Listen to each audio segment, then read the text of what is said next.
Hello, everybody. Welcome back to Driving and Dragons, where it is once again time to get realigned.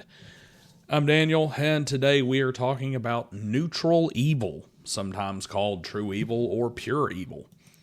While you're here, remember to like and share the video and drop a comment with your thoughts. And if you're wanting to support the channel, the super stickers and thanks are there as memberships and Patreon, all of which is greatly appreciated. A couple bucks from each of you would get us well on the way to giving somebody a car. Also, a quick reminder that I will begin streaming twice a month on the second and fourth Thursdays at 6 p.m. Central Standard Time, so mark your calendars. Let's start off with a little reminder that there are really two ways to look at evil. The first is the very philosophical view that evil is simply the absence of good, and that how evil one is just a measure of how far from good you are. The second, and the far more relevant to the 9 alignment system, is that evil is self-centeredness to the point of utter exclusion of others. And both of them really fit when you think of good as pure altruism, always putting others first at the sacrifice of yourself, and evil as selfishness to the point of putting yourself not only before others, but also at the expense of others. Every decision is made based on an assessment of the cost and benefit to the individual and no one else. It isn't simply that the evil character puts themselves first and puts themselves only. Any benefit, aid, or charity shown to another is purely coincidental, or is based entirely on the benefit that is gained by the individual.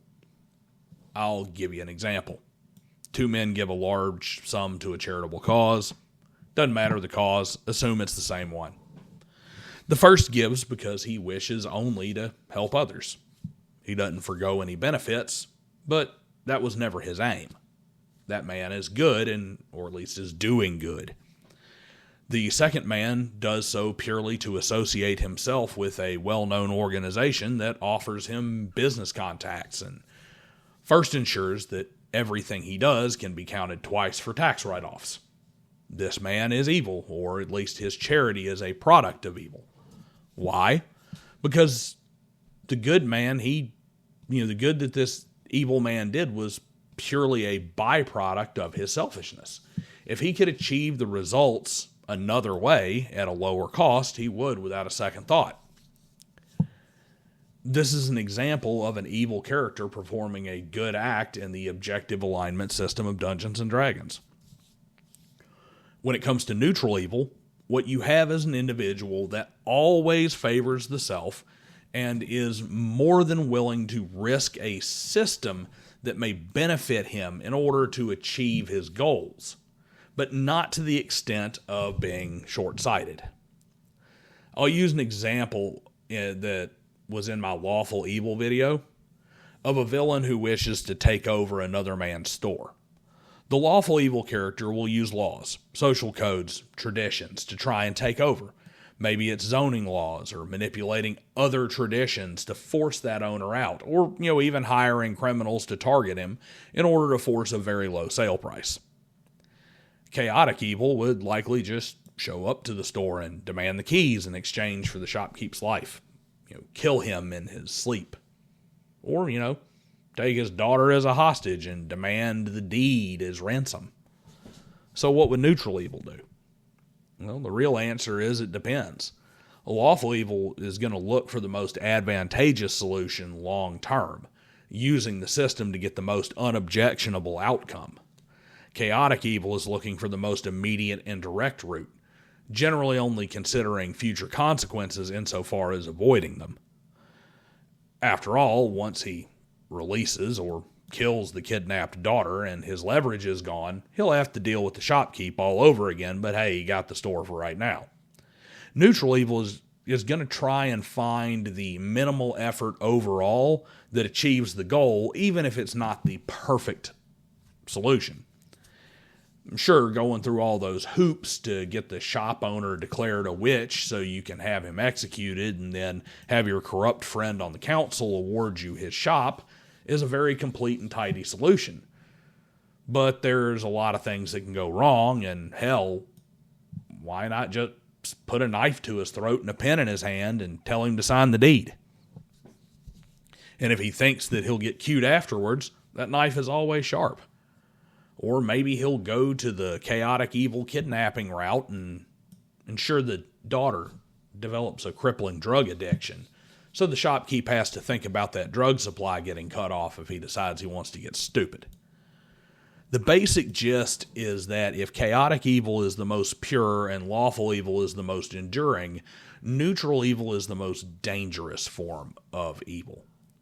True evil may well be the most accurate descriptor of that alignment, because where you can rely on the restraint that in the long-term thinking and sacrifice places on lawful evil, and you can count on chaotic evil to either self-destruct or simply get distracted and move on, neutral evil often takes the form of the most heinous and malicious actions.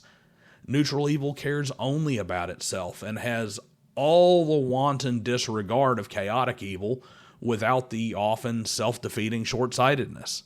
Meanwhile, it features the thoughtful planning and ability to delay gratification that lawful evil has, while lacking the willingness to lessen their own gain in order to protect a societal system or tradition that secures those gains more completely. In short, if you're at the mercy of an evil character, both lawful and chaotic are likely better. With lawful, at least you can fall back on societal norms, laws, and traditions for some level of protection, if only because that lawful evil character wants them in place for his own protection later. With chaotic, you might get forgotten or traded away later for some immediate benefit. At the very least, when you've outlived your usefulness, the chaotic evil character will just shoot you and drop you in a ditch somewhere. With neutral evil, there is no reason to treat you with any level of respect or dignity.